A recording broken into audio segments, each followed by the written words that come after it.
강남의 차가운 아파트, 7시를 조금 넘긴 밤, 거실의 통유리창 너머로 강남의 불빛이 겨울바다처럼 일렁였다. 엷은 남방바람이 바닥을 타고 돌았지만 공기엔 여전히 얇은 냉기가 남아 있었다. 지연은 창가 커튼을 반쯤 걷고 서 있었다.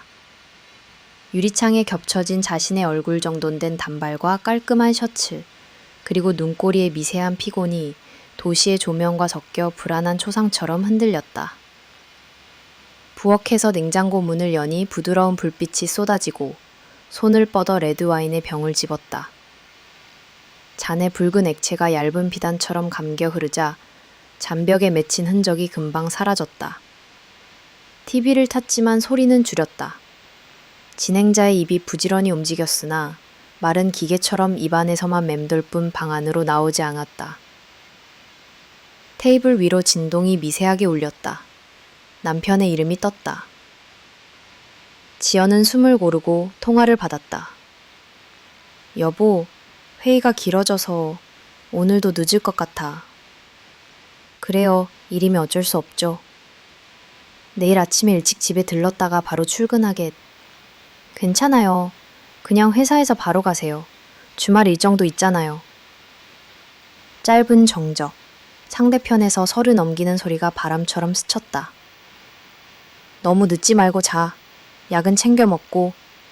알겠어요, 당신도. 끊어진 뒤 휴대폰 화면은 어둠 속에 금세 사라졌다. 지연은 잔을 들어 한 모금 머금었다.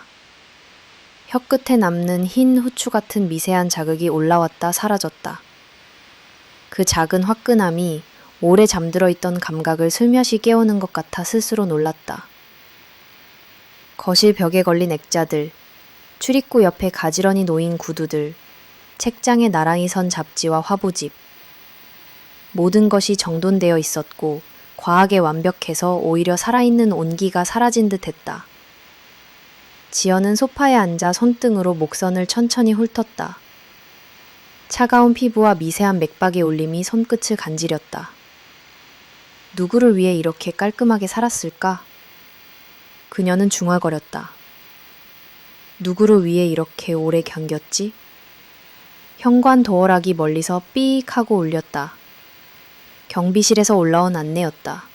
택배가 하나 도착했다며 맡겨둘까요? 묻는 목소리. 지연은 인터폰을 들어 조용히 대답했다. 그냥 맡겨주세요. 내일 찾을게요. 자신의 목소리가 낯설게 낮았다.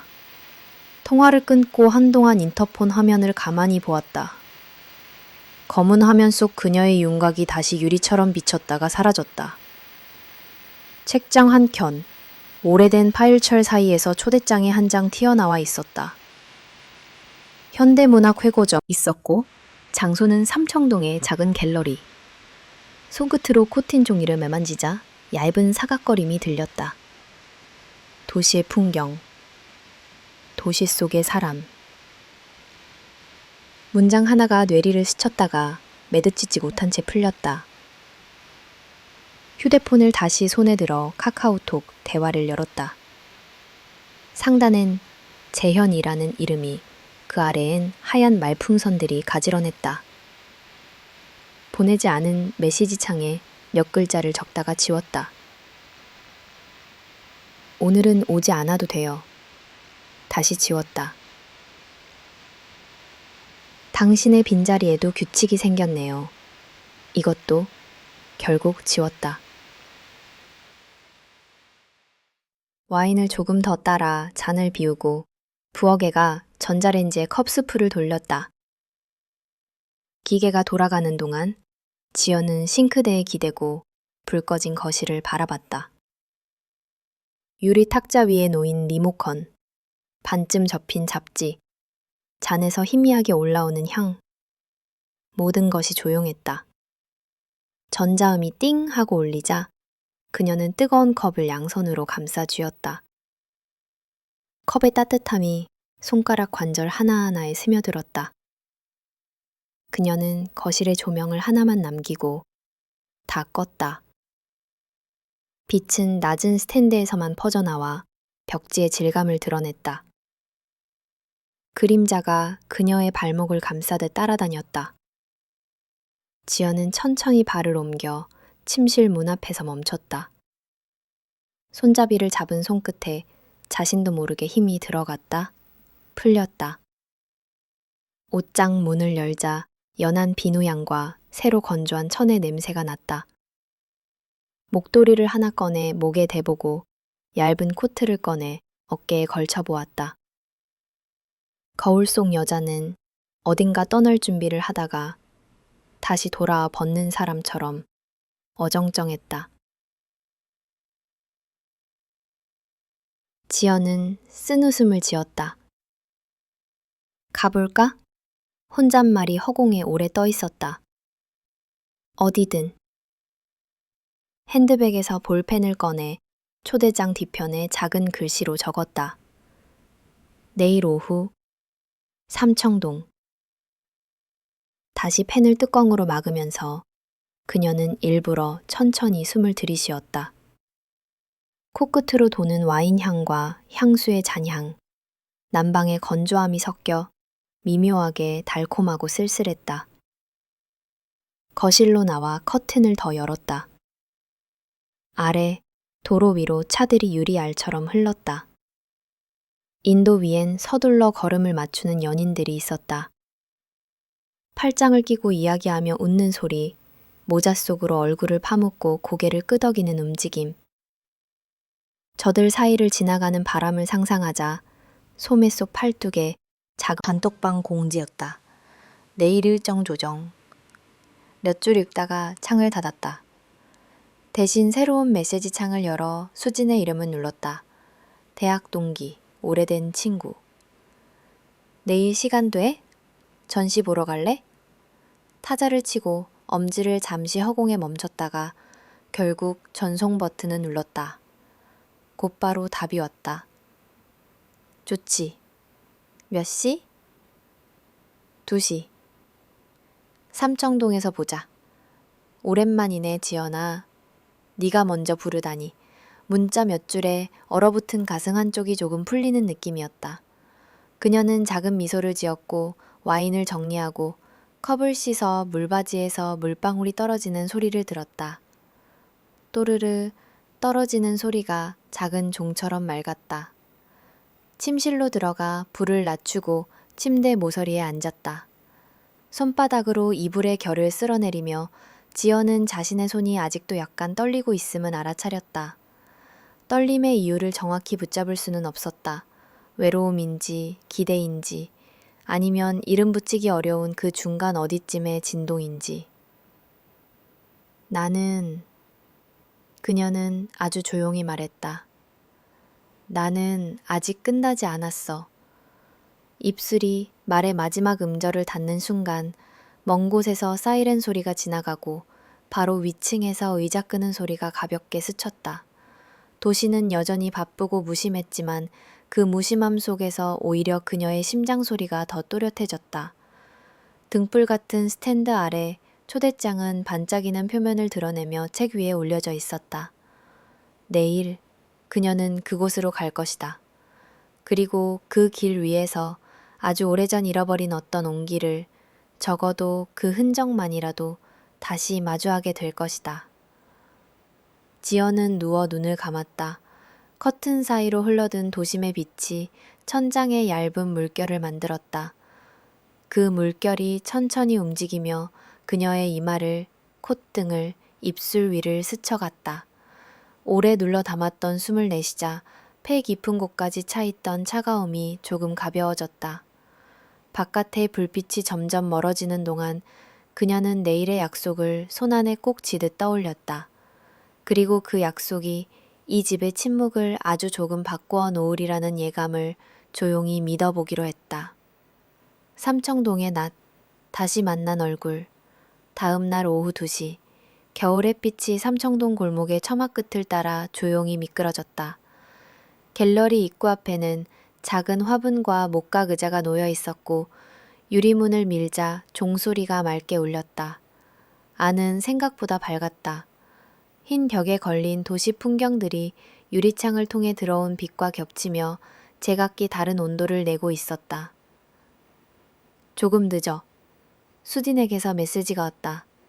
주차가 지옥이야. 혼자 천천히 첫 번째 전시실을 돌았다. 캔버스 속 고층 빌딩들은 정적을 품은 채 서 있었고 창문 하나하나가 작은 장면을 감추고 있는 듯 보였다. 어떤 작품 앞에서 지연은 발을 멈췄다. 야경의 창들이 촛불처럼 흔들리고 검은 하늘 아래 빈 도로가 길게 누워있는 그림이었다. 이상하게도 차갑다기보다 따뜻했다. 비어있는 자리에도 체온이 남는다는 작가의 캡션이 벽에 붙어 있었다. 이 그림 앞에 오래 서 계시네요. 뒤에서 낮은 목소리가 들렸다. 지연은 천천히 고개를 돌렸다. 구겨지지 않은 어두운 코트, 얇게 깎인 안경테, 인중 아래 깊게 패인 미소의 주름. 한 번에 알아보지 못했다. 하지만 눈동자에 걸린 어딘가가 오래된 서랍을 여는 것처럼 기억을 끌어올렸다. 혹시 김지연 씨?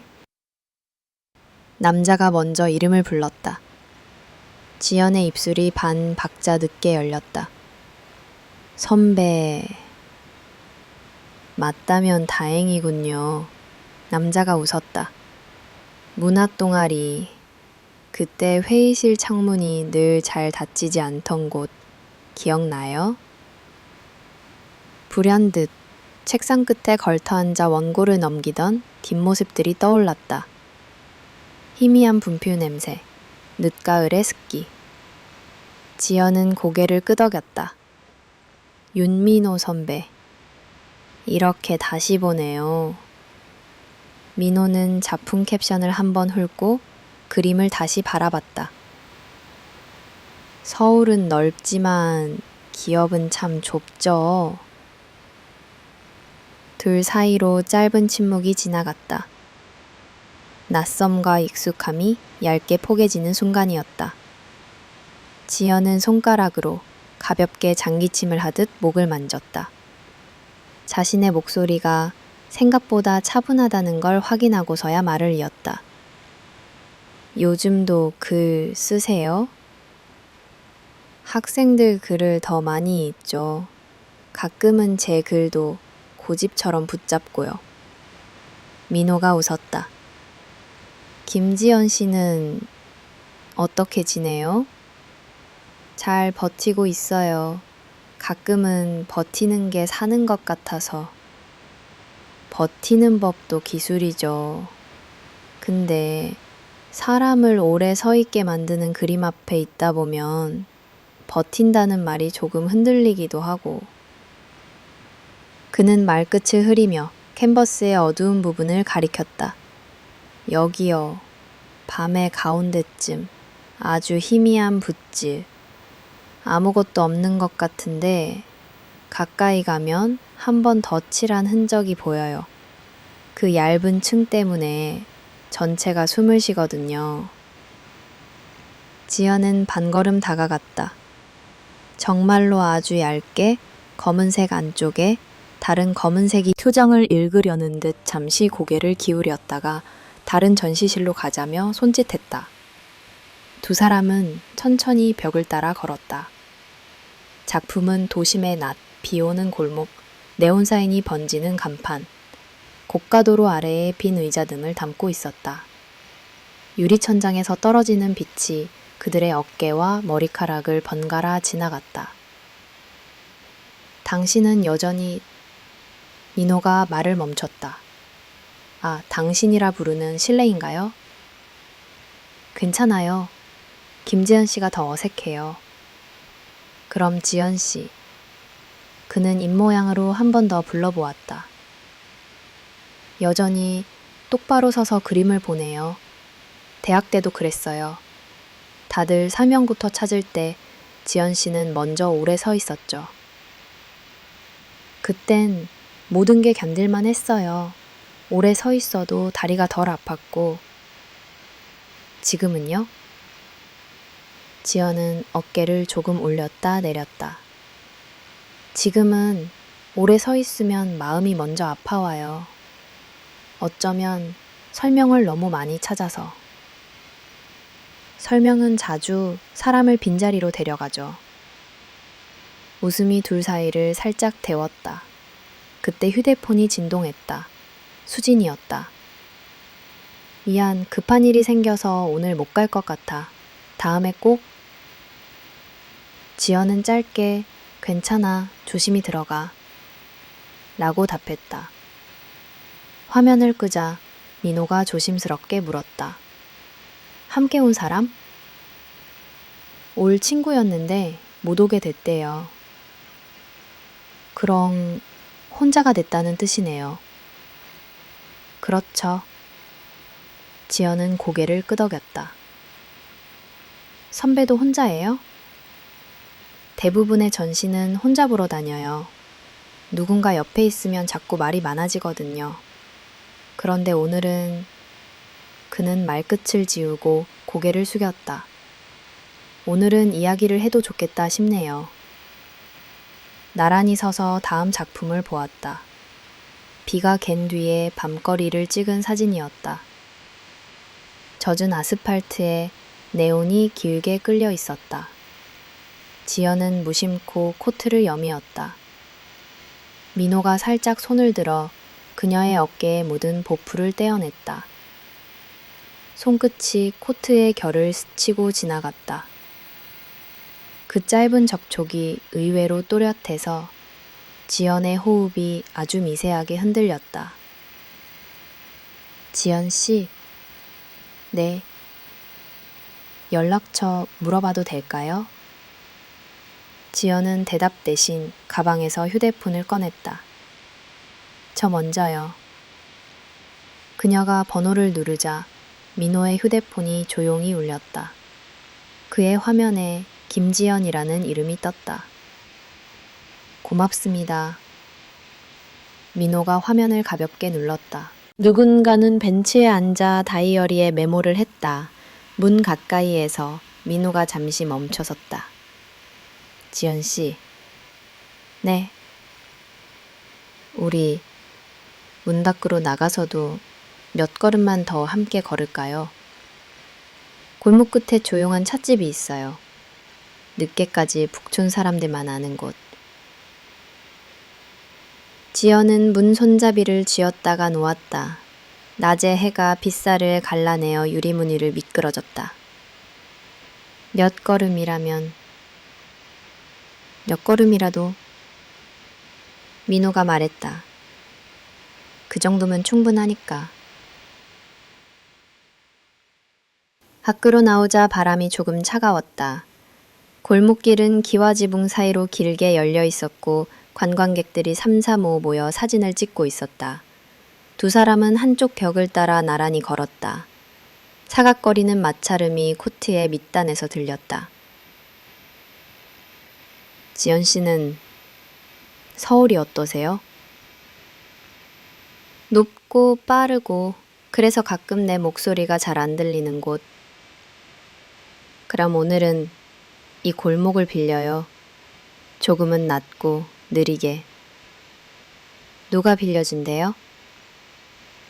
우리 둘이요. 민호가 웃었다. 제법 가격이 나가겠지만 잠깐이면 빌릴 수 있을 거예요. 그들이 멈춘 곳은 작은 찻집 앞이었다. 나무문에 달린 종이문패에는 손글씨로 오늘의 차가 적혀 있었다. 민호가 문을 열며 양보하자 은은한 보이차 향이 흘러나왔다. 안에는 테이블이 4개뿐. 창가 자리에 앉아 온기가 바로 무릎으로 번졌다. 뭘 드릴까요? 따뜻한 차 아무거나. 지연이 말했다. 2잔이요. 민호가 주문을 마치고 컵받침을 정리했다. 말을 많이 하지 않아도 되는 곳이죠, 이 집은. 그럼 오늘은 덜 말해도 돼요. 그럼에도 불구하고 묻고 싶은 게 하나 있어요. 지연은 고개를 들었다. 물어보세요. 이 그림들, 오늘의 서울, 오늘의 밤. 지연 씨는 어디에 서 있나요? 한순간 답이 막혔다. 지연은 창밖을 보았다. 낮은 처마 아래 바람이 얌전히 몸을 말고 있었다. 창가. 그녀가 천천히 말했다. 빛하고 바람이 만나는 딱 그 사이쯤. 아직 방안도 아직 거리도 아닌. 민호는 고개를 끄덕였다. 저도 그쯤이에요. 문 앞의 경첩, 열릴 수도 닫힐 수도 있는 조용한 철의 소리. 차가 나왔다. 증기가 잔 위에서 얇게 오르며 서로의 얼굴을 가렸다가 드러냈다. 지연은 컵을 두 손으로 감쌌다. 따뜻함이 손바닥 휴대폰을 책상 위로 끌어와 새 대화창을 열었다. 오늘 반가웠습니다. 문장을 쓰고 한 박자 쉬고 마지막 문장을 덧붙였다. 다음은 조금 더 오래 서 있어도 괜찮겠죠? 전송 버튼을 누르자 민호의 휴대폰이 가볍게 떨렸다. 답이 왔네요. 민호가 미소 지었다. 그럼 올해 지연도 가만히 웃었다. 컵에서 올라오는 김이 다시 한번 둘 사이를 흐렸다. 그 얇은 안개 속에서 그녀는 낮의 빛보다 더 오래가는 무언가가 시작되는 소리를, 아직 이름 붙일 수 없는 조용한 울림을 몸 안쪽에서 듣고 있었다. 자정 너머 문자로 켜진 불. 밤이 깊어가자 강남의 불빛이 더 촘촘해졌다. 거실 스탠드 하나만 켜둔 채 지연은 창가에 서서 유리창에 이마를 가볍게 대보았다.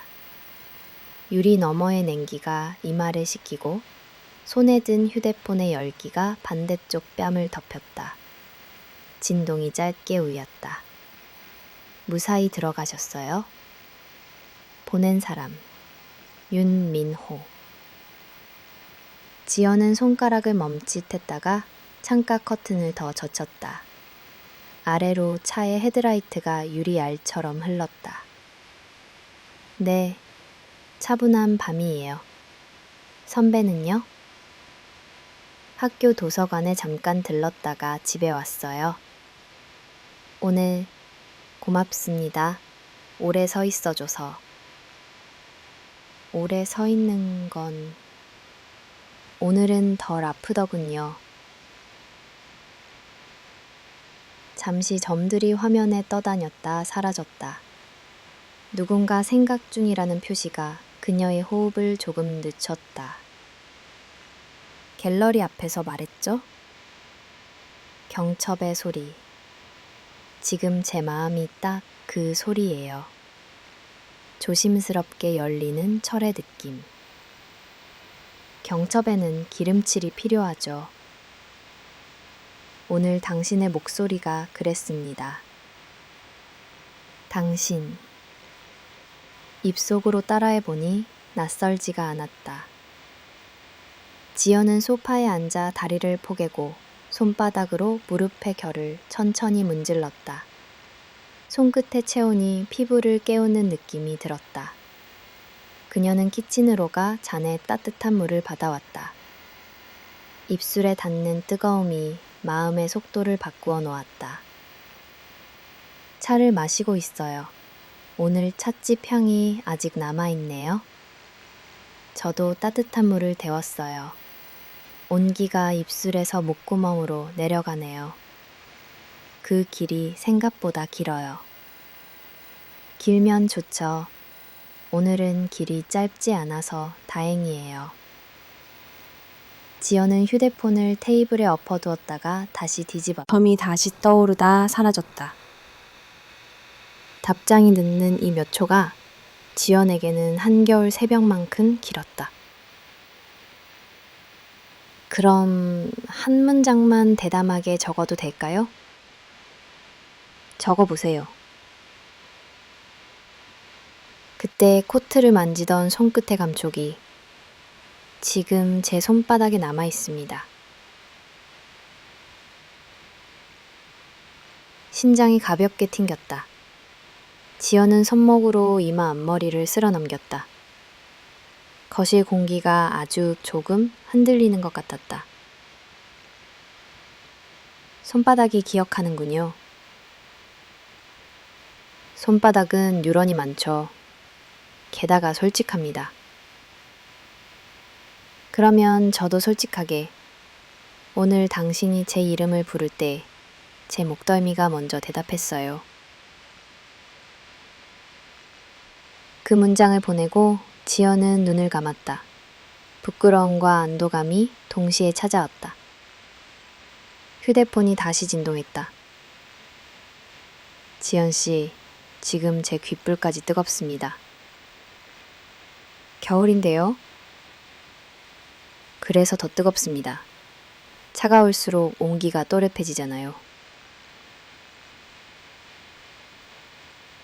지연은 부엌으로 가 물을 한 모금 더 마셨다. 컵의 가장자리가 2로 스칠 때마다 낮에 미세한 떨림이 되살아났다. 돌아와 소파에 앉으니 창밖의 네온이 유리 테이블 위에 길게 끌렸다. 그녀는 휴대폰 카메라를 켜 테이블 위 그 빛의 실루엣을 찍어보냈다. 방금 찍은 사진이에요. 유리 위의 불빛. 사진 확인. 네온이 강처럼 흐르네요. 자꾸 손을 잠그고 싶어져요. 차갑습니다. 그래도 잠깐이면 감각이 바뀌죠. 손목부터 팔꿈치까지. 지연은 팔을 가볍게 감싸주었다. 문장 하나가 겨울밤의 공기처럼 맑았다. 대담했고 그러나 무례하진 않았다. 그녀는 잠깐 망설이다 물었다. 선배는 지금 어디에 앉아 있어요? 창가와 방 사이, 그 사이쯤. 어제 지연 씨가 말한 자리요. 저도요. 커튼을 반쯤 열어두었죠. 그럼 같은 온도를 보고 있겠네요. 같은 바람도. 그는 잠시 침묵하더니 사진 하나를 보냈다. 책상 위에 펼쳐진 공책, 가운데엔 그의 손이 놓여 있었다. 길고 마른 손가락, 펜 끝에 눌린 힘의 흔적. 글을 쓰려다 멈췄습니다. 대신 문자로 쓰고 있네요. 뭐라고 쓰려 했나요? 다음 만남에서는 말을 조금 덜 하고 숨을 더 들어보고 싶다고. 숨이라면 오늘 충분히 들었는데요. 문자로는 소리가 덜하거든요. 주세요. 금요일 저녁. 어디서요? 한강. 다리 그림자가 물에 길게 늘어지는 데서. 그러면 오늘 밤은 길어지겠군요. 그 말에 지연은 웃음을 삼켰다. 밤이 길어진다는 문장의 여백이 마음을 간지렸다. 그녀는 거실을 몇 발짝 걸었다. 창턱의 금속이 손바닥에 닿자 낮게 식은 감각이 또렷이 올라왔다. 휴대폰이 다시 떨렸다. 지연 씨, 하나만 더요. 네. 오늘 갤러리에서 당신이 그림 가까이 다가갔을 때 숨을 아주 조금 참았죠? 제가 봤어요. 들켰네요. 그 숨이 제게 옮았나 봅니다. 지금 같은 방식으로 참아집니다. 그녀는 소파 등받이에 등을 기대고 천장을 올려다봤다. 커튼 사이로 흘러든 도시의 빛이면 천이를 얇게 흘렀다. 숨을 쉬는 속도를 조절해 보았다. 한 박자 길고 한 박자 더 길게. 금요일까지 조금씩만 참아요. 네, 조금씩만. 그리고 오늘은 잘 자요. 경첩 소리 안 나게. 그럼 아주 살짝만 소리 없는 문처럼. 지연은 휴대폰을 베개 옆에 내려두었다가 다시 들어 마지막으로 짧게 썼다. 선배. 네. 오늘 제 이름을 부를 때처럼만 금요일에도 불러요. 약속합니다, 지연. 그의 마지막 메시지에서 마침표 대신 쉼표가 길게 달려있는 것 같았다. 그녀는 눈을 감고 그 쉼표의 길이를 더듬듯 이불 끝을 잡아당겼다. 창밖 어딘가에서 사이렌 소리가 한번 지나가고 이내 멀어졌다. 그 빈자리에 조용한 뜨거움이 천천히 스며들었다. 자정이 넘어갈 때까지 두 사람의 대화창은 닫히지 않았다. 그러나 말은 점점 줄었고 대신 숨의 간격과 가슴의 오르내림이 문장의 빈칸을 채웠다. 마지막으로 화면을 끄며 지연은 속삭이듯 혼잣말했다. 금요일. 그 한 단어가 방 안 어딘가에 작은 불씨처럼 남았다. 불씨는 환하지 않았지만 꺼지지도 않았다. 그녀는 그 옆에서 천천히 몸을 말고 길어진 밤을 기꺼이 거기 누워 지켜보기로 했다. 다리 그림자 아래 조용히 열리는 문. 금요일 저녁 바람은 더 차가워졌고 한강 위의 불빛은 유리처럼 얇았다. 다리의 그림자가 물 위에 길게 눕고 물살이 그 그림자를 찢었다 붙였다 하며 밤의 호흡을 흉내내고 있었다. 지연은 약속한 기둥 아래에 얌전해서 더 진실해 보이죠. 숨을 크게 쉬면 금방 깨질 것 같은. 그는 지연의 옆에 섰다. 둘 사이로 다리 아래의 음영이 얇게 흘렀다. 멀리서 보트 한 척이 지나가며 잔 파문을 남겼다. 그 사이 시간도 대화도 한 박자씩 느어졌다. 따뜻한 데로 옮길까요? 좋아요. 이 근처에 오래된 재즈바가 있어요. 소리가 낮고 조명이 낮아서 말을 덜하게 되는 곳. 두 사람은 다리 아래를 벗어나 강변길을 걸었다. 발끝에서 가로등 빛이 바닥을 타고 뒤로 흘렀다.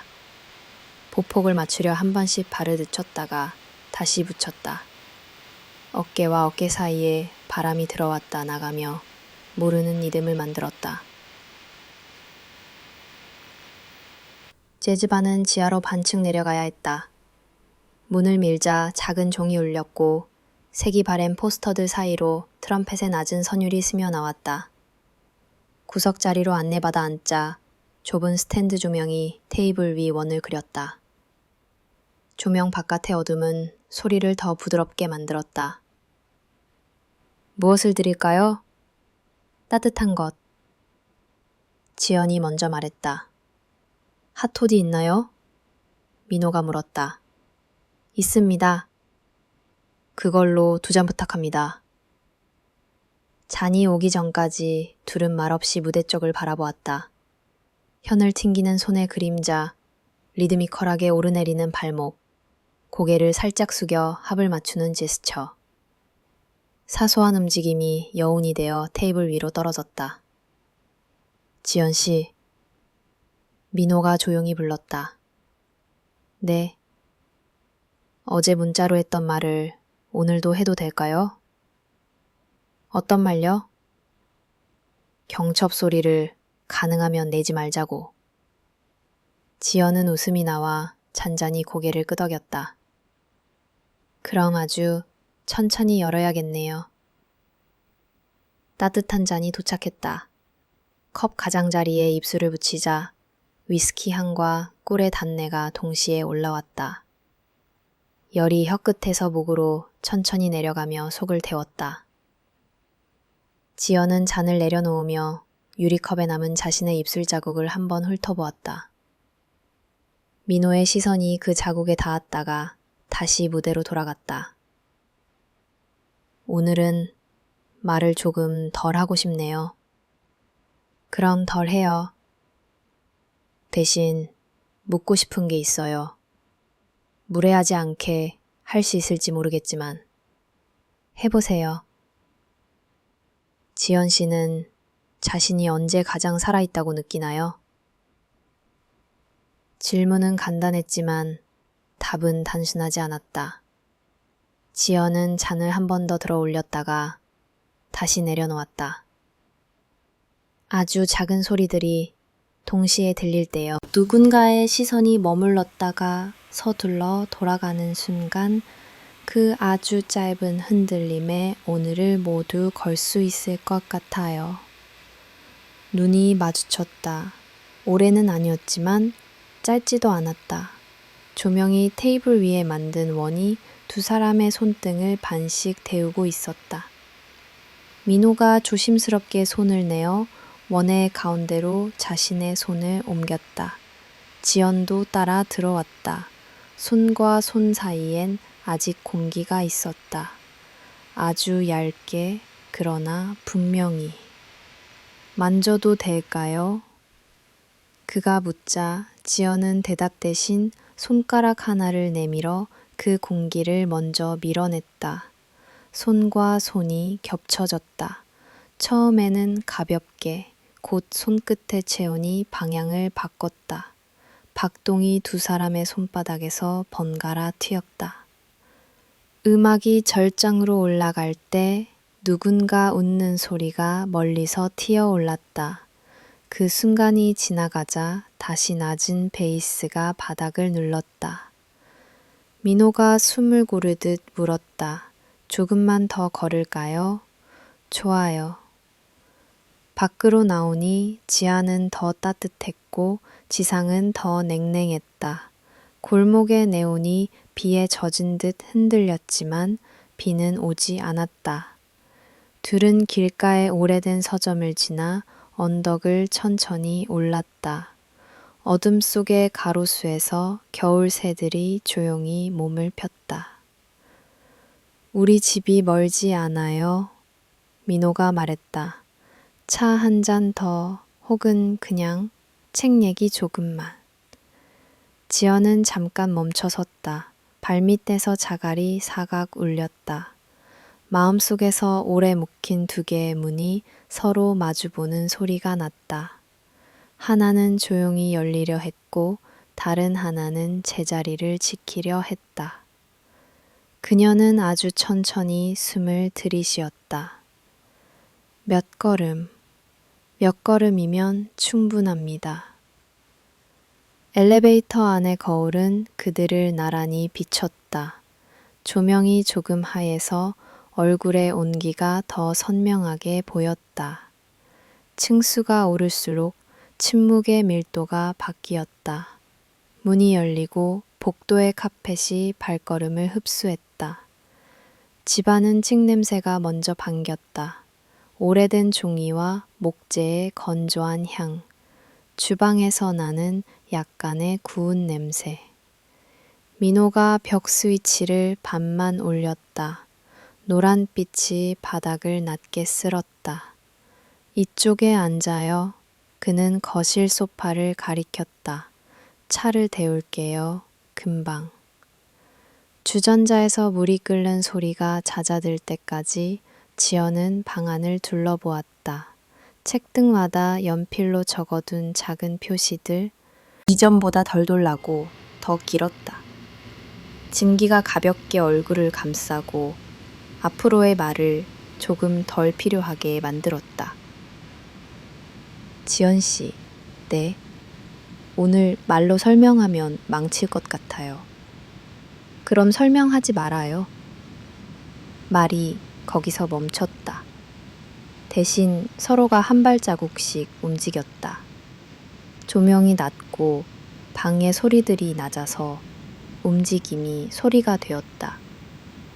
잔을 내려놓는 소리, 코트의 단추가 서로 스치며 내는 작고 둔한 소리, 숨을 고를 때 목 뒤가 아주 살짝 떨리는 소리. 혹시 민호가 문장도 경첩처럼 아주 천천히 열었다. 지금 당신의 손이 제 이름을 먼저 부르고 있나요? 지연은 손을 들어 그의 뺨 옆 공기를 천천히 쓸었다. 지금은 제 이름도 당신 이름도 손보다 느려요. 그 말이 끝나기도 전에 입술이 가까워졌다. 스칠 듯이 아니라 정말로 스쳤다. 한 번, 아주 가볍게, 그리고 다시 조금 더 길게. 입술이 닿았다 떨어질 때 서로의 이름이 소리나는 대신 숨이 이름을 대신했다.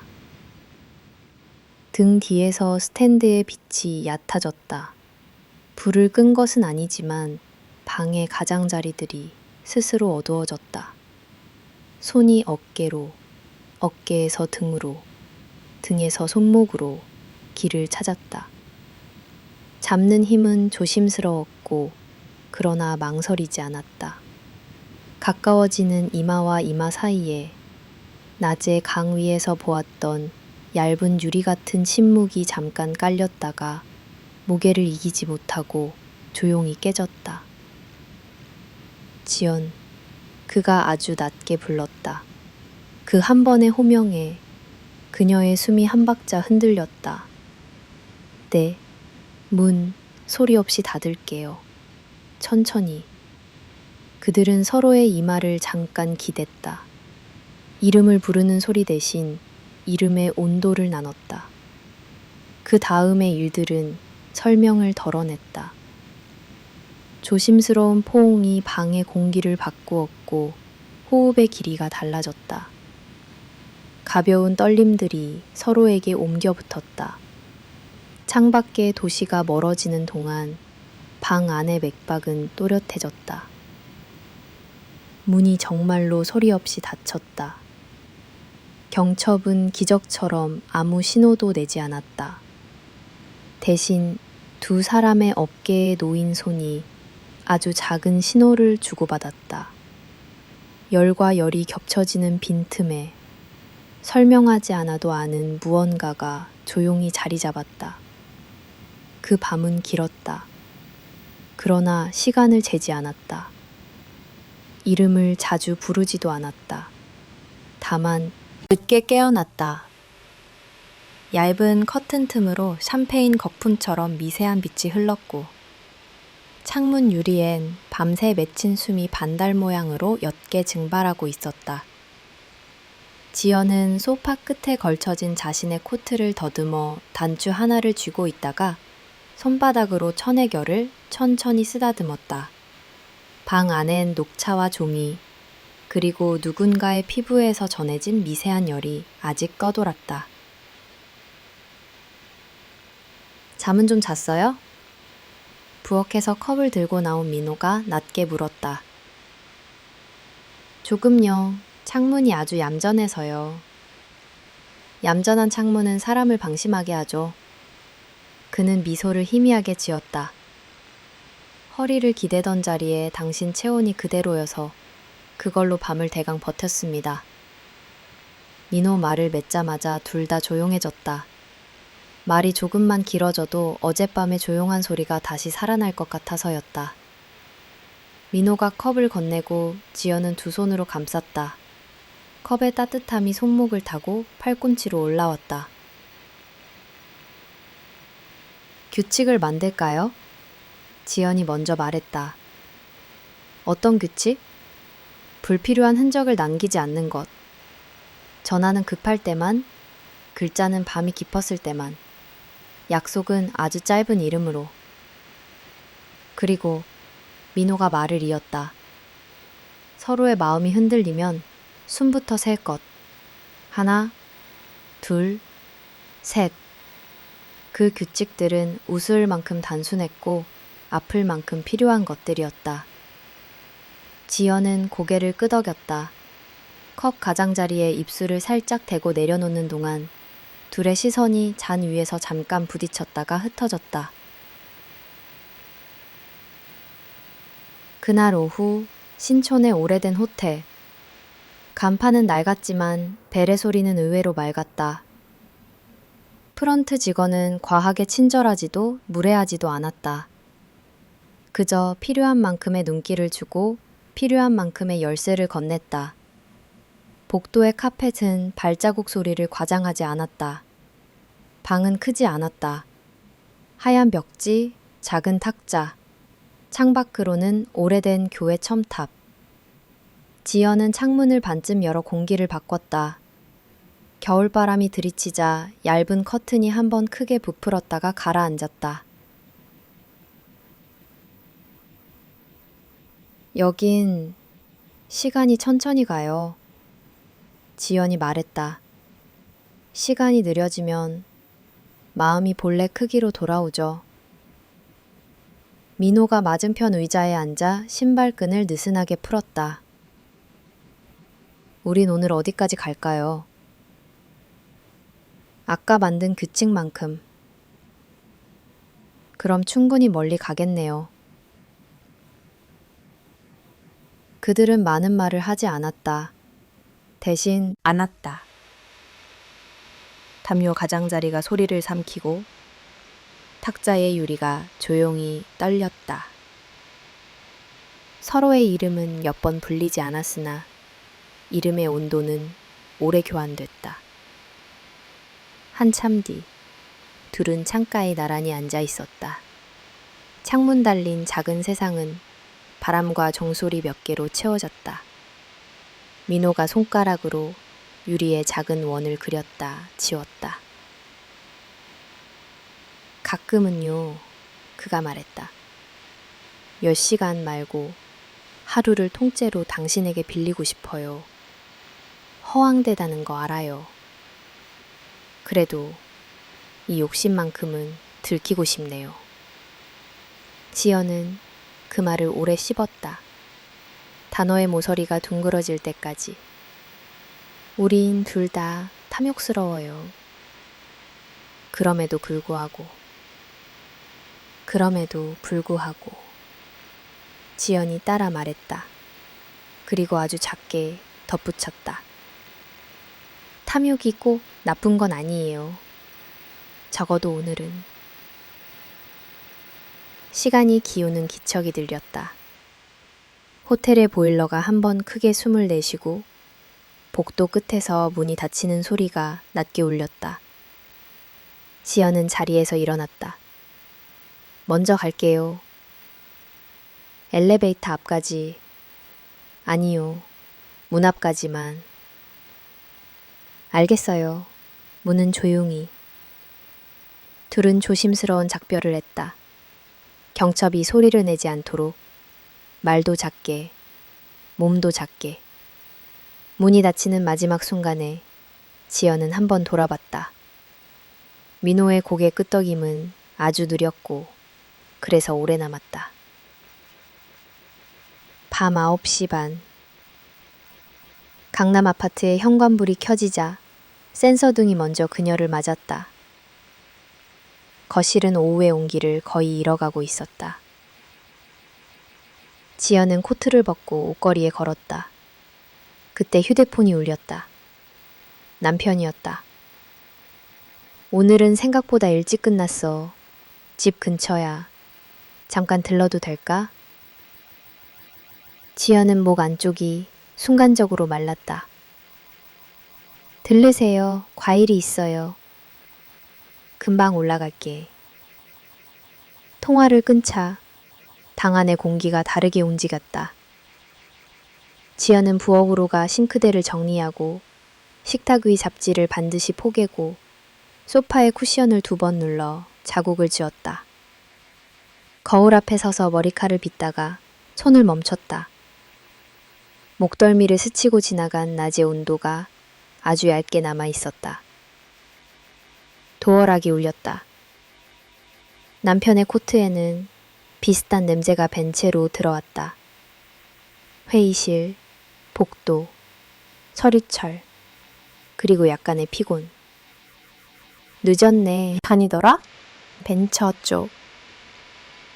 그래. 그는 리모컨을 돌리며 고개를 끄덕였다. 강남은 다 연결돼 있어. 누군가 어딘가에서 누군가를 늘 보고 있지. 그 말은 아무 의도 없이 던져진 듯 했지만 지연의 어깨를 아주 얇게 조였다. 그녀는 웃음을 억지로 올려 입술에 걸었다. 과일 깎을게요. 괜찮아. 피곤해서 바로 갈게. 내일 아침 일찍 나가야 해. 현관이 다시 조용해지자 지연은 식탁에 홀로 앉아 있었다. 과도 옆에 둥근 사과가 빛을 받았다. 휴대폰이 진동했다. 잘 들어갔나요? 민호였다. 네, 조용히. 조용한 게 제일 위험하죠. 그러네요. 그리고 한 줄. 지연 씨, 오늘 당신이 창가에 앉았을 때 세상이 잠깐 멈추는 걸 봤습니다. 그 순간이 너무 크게 남아서 아무 말도 못했어요. 지연은 손등으로 이마를 한번 눌렀다. 눈꺼풀이 무겁게 떨렸다. 말 안 해도 괜찮아요. 오늘은 충분했으니까. 전송을 누르려다 그녀는 문득 멈췄다. 충분했다는 단어가 너무 빨리 닳아 없어질 것 같았다. 대신 다른 문장을 골랐다. 우린 더 조심해야 해요. 잠시 후 답이 왔다. 조심할게요. 하지만 조심한다고 해서 오늘의 소리가 줄어드는 건 아니에요. 알아요. 그때 카카오톡 상단에 낯선 이름이 툭 떠올랐다. 윤 과장. 오늘 물레동 카페에서 뵌 듯하여 혹시 인사라도 드렸어야 했는데 바빠서.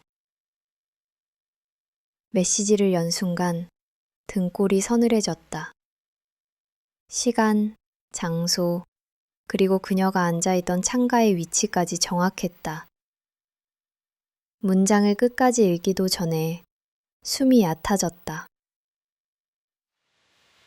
민호성대. 네, 우릴 본 사람이 있나 봐요. 잠깐의 침묵. 알겠습니다. 먼저 제가 정리하죠. 우연이었다고 오래된 학과 모임 이야기를 꺼내겠어요. 당신 이름은 최대한 빼고. 고맙습니다. 하지만 네, 오늘 우리가 들었던 소리를 그쪽이 듣게 하고 싶진 않아요. 문장을 보내고 지연은 창가로 걸어가 커튼을 조금 더 닫았다. 손끝에 닿는 천이 서걱거리 마주본 채 각자의 경첩을 아주 천천히 그러나 확실히 여닫는 소리. 밤이 깊어질수록 도시의 불빛은 더 멀리서 흔들렸다. 지연은 손바닥을 가슴 위에 얹었다. 맥박이 한 박자 빠른 쪽으로 기울어 있다가 규칙을 기억해내는 듯 다시 천천히 정리되었다. 하나, 둘, 셋. 숨을 세고 침묵을 세고 다음 약속까지의 시간을 셌다. 그리고 불현듯 자신이 이미 경계선 안쪽으로 들어와 있음을, 돌아가기엔 주용이 늦어버렸음을 깨달았다. 문턱 위에서 선택의 그림자. 아침 공기가 유난히 얇았다. 거실 창문을 반쯤 열어두자 바깥의 차가운 온도와 집안의 미지근함이 경계선을 그었다. 그 사이로 미세한 바람이 드나들며 커튼을 살짝 밀었다 당겼다. 지연은 커피를 내리며 휴대폰을 무음에서 풀었다. 알림이 한꺼번에 쏟아졌다. 업무 단톡, 동창 모임, 그리고 낯선 이름, 윤 과장. 어제 물레동 쪽 카페에 계셨죠? 창가 자리. 인사라도 드렸어야 했는데 급히 전화가 와서요. 다음에 뵙게 되면 제대로 인사드리겠습니다. 문장을 끝까지 읽자마자 손끝으로 냉기가 스며들었다. 창가, 자리. 단어가 유리처럼 각져 있었다. 본 사람. 지연은 컵을 내려놓고 커피의 표면이 흔들리는 것을 가만히 살폈다. 동그란 흔들림이 점점 크게 번졌다.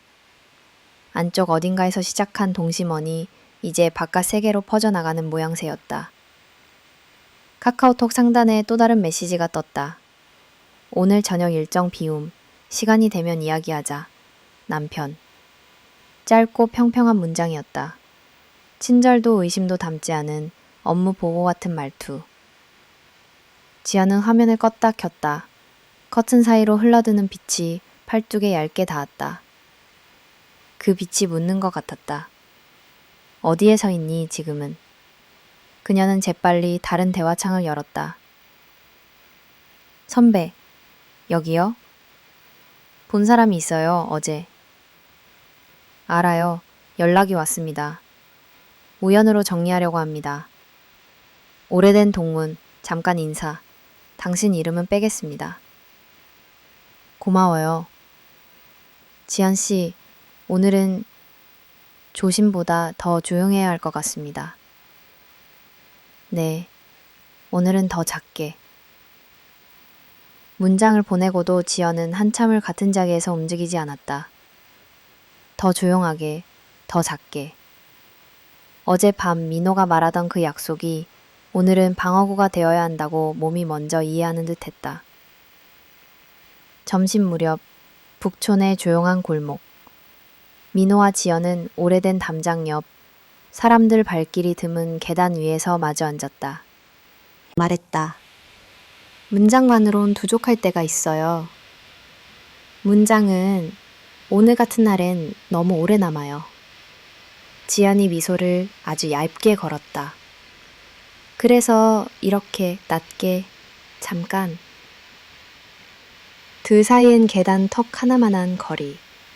그 거리는 어제의 밤과 오늘의 낮, 과거의 이름과 현재의 호흡이 간신히 공존할 수 있을 만큼만 남겨둔 여백이었다. 떠날까요? 인호가 조심스럽게 입을 열었다. 말 그대로가 아니라 하루쯤 도시의 귀에서 벗어나서요. 사람들의 말과 눈길이 닿지 않는 곳, 남해든 산골든. 지연은 잠깐 눈을 감았다 떴다. 선배, 저 도망치고 싶지 않아요. 적어도 지금은. 도망이 아니라 숨 같은 거요. 숨이라면 오늘도 셀 수 있어요. 하나, 둘, 셋. 그녀가 낮게 읊조렸다. 하지만 숨을 셀 때마다 내가 어디 서 있는지도 함께 세어야 해요. 풍경 소리가 한 번 더 울리고 멈췄다. 그것만으로도 계단의 공기가 약간 바뀌었다. 민호가 목소리를 더 낮췄다. 그럼 묻겠습니다. 지연 씨는 어디에 서 있나요? 문턱. 어느 문턱? 한쪽은 오래 사는 법을 가르쳐준 문. 다른 쪽은 살아있다는 느낌을 다시 가르쳐준 문. 민호의 눈매가 아주 조금 떨렸다. 무거운 자리군요. 그래서 더 가벼운 걸 입어야 해요. 말도 행동도. 오늘은. 그럼 지금은 아무것도 고르지 않는 쪽으로? 네. 오늘은 고르지 않기로. 그 말에 둘은 나란히 숨을 맞췄다. 말 대신 숨의 길이를 나눴다. 바람이 지나가고 햇빛이 구름에 가려졌다가 다시 나왔다. 그 짧은 시간이 길게 느껴졌다. 저녁에 연락할게요. 지연이 자리에서 일어섰다. 남편이 시간을 비웠대요. 혼자 늦게. 네, 아주 늦게. 서로 다른 방향으로 몇 계단을 내려갔다. 뒤돌아보지 않았다. 대신 발끝으로 돌의 거칠기를 한 번씩 느끼며 걸음을 정리했다. 저녁은 엷은 국물처럼 싱거웠다. 남편은 집 근처의 단정한 식당에서 자리를 잡았고 대화는 식사를 거들 뿐이었다.